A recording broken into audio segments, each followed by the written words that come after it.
Welcome to another movie plot and enjoy the memories.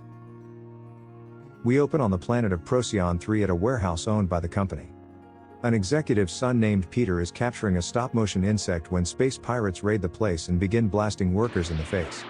This must be a common occurrence because the kid doesn't seem fazed as Captain Hawkins leads his crew through the facility. They have a psychic alien called Flightplan who can sense nearby humans, but apparently not that one, and now Jesse is dead. While Amanda shows us her sweet rolls, the crew ask Peter if he knows how to perform carotid artery surgery, but he's only 11. He runs away and hides inside a spaceship that happens to be exactly what these cosmic yuppies have come to steal from the company. Aldebarian pilots the freighter while Hawk flies his own ship, and the pirates flee the planet before they rendezvous in orbit. There's then a big heartfelt funeral for Jesse, who we know nothing about except that he couldn't take a bullet before they dump his body onto the side of the galactic highway. Without a casket or anything, he probably shatters on a rock while Peter comes out of hiding, and the so-called psychic is like, holy crap, a human. Not sure how he didn't sense him, but Pete's request to return home is denied by the captain, who just keeps blowing up the rescue ships. He considers ransoming the child, but in the meantime makes his bug a new home out of a tin of beer from Space Ireland. Seems like a bit of a downgrade when 4 more company fighters show up, so the crew can't just look busy. Ace mans the guns and appears to do all the shooting while Hawk orders crew members who have important work to do to grab him another beer. They take fire and are soon sitting ducks until someone can squeeze into a tight compartment and repair their power conduit. Now Peter in his minute frame has all the power, so he makes a deal that Hawk brings him home in exchange for doing this. Once repaired, it allows the alien pilot with a mouth on the side of his head to put her in hyperspeed and escape. Back on Procyon, the company's security director Jan sends a fully automated battlecruiser to obliterate the pirates. They follow the tracking device on Peter's necklace and assure the boy's father Tracton that they'll only blow up the ship around him. Meanwhile, Hawk plans to honor his deal and drop the boy home, but first they pull into a space station to deliver the stolen ship. It's your general hive of scum and villainy where camel women work the new arrivals and waitresses get food thrown in their face. A dinosaur entertains the crowd, and Hawk says they'll be safe here from the company but doesn't take into consideration Taggert and Elmer. These intergalactic bums recognize Peter as a company kid by the necklace he's wearing, so they plan to kidnap him for ransom. Peter keeps wandering off to go look around, so Flightplan must keep using his psychic powers to locate him around the station.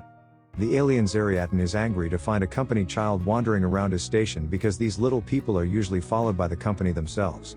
Turtlehead tells Hawk to jettison him out the airlock, but better yet, the crew leave the boy in a room where he isn't able to cause any trouble. Hawk even threatens to kill Zari if he harms the boy because this alien eats vermin like popcorn.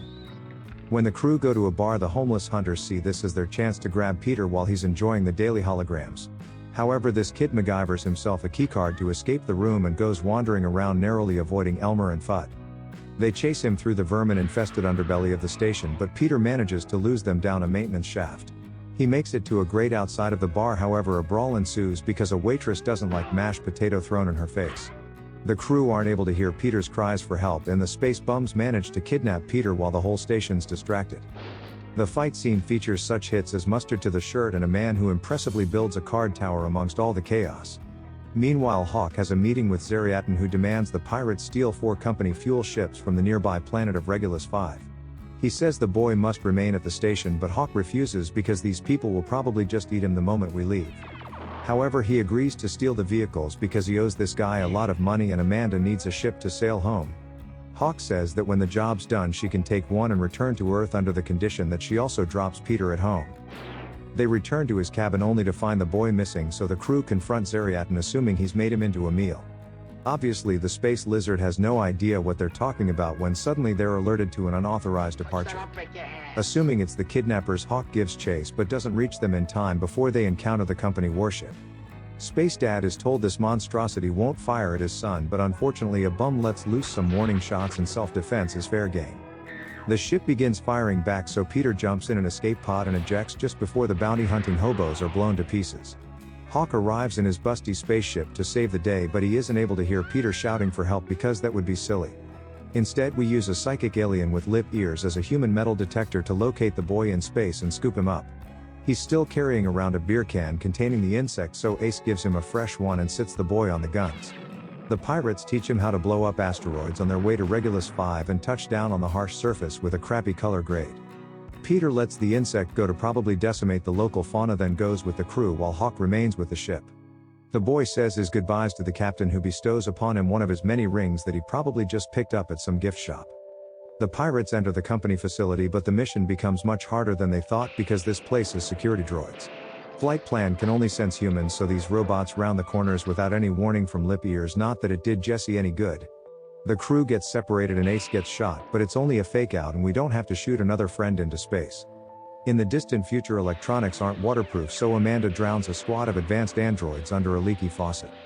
The crew are under heavy fire when Hawk comes flying in to easily destroy the command center, causing the machines to shut down. Not sure why we didn't open with that, but the pirates manage to hijack the ships and return to the alien while Amanda takes one with Peter and flies home. She enjoys a victory cigar while listening to the annoying kid pew-pewing when suddenly they're under attack by hostile fighters. They've been sent by the traitor Zariatin, so Peter jumps on the gun and blows one out of the sky just like he's hunting asteroids. This impresses even Amanda as he pew-pews two more, but the last fighter damages their ship and now they're plummeting out of space. They make a crash landing on an unidentified planet, and as soon as they get out, these thugs are on them with laser guns that double as pressure cleaners. If all these men came from that one ship, then Peter has killed over a dozen assassins while only seeing trees for the first time in his life. Amanda gets shot and lets out this dramatic wail. Then ends up dying here on planet No Name while Peter is captured and brought back to the space station. Zariatin plans to ransom him back to his parents, but the pirates return and Flightplan senses Peter somewhere aboard. The crew assume he's malfunctioning, so he goes searching the station and shoots the guard watching Peter through a door. Before he can say "I told you so" to everybody else, Flightplan forgot about an escape plan, so gets shot and killed. Peter runs away with thugs in close pursuit but makes it to Hawk at the bar, and I guess the guys chasing him just went home. The crew see Flightplan dead, and it's so hard to find a good psychic nowadays, so they go seeking revenge on Zariatin. However, the company warship arrives and begins blowing up satellites around the station before targeting the place itself. Everybody with a ship begins evacuating while fighters and even familiar UFOs fly out to defend us.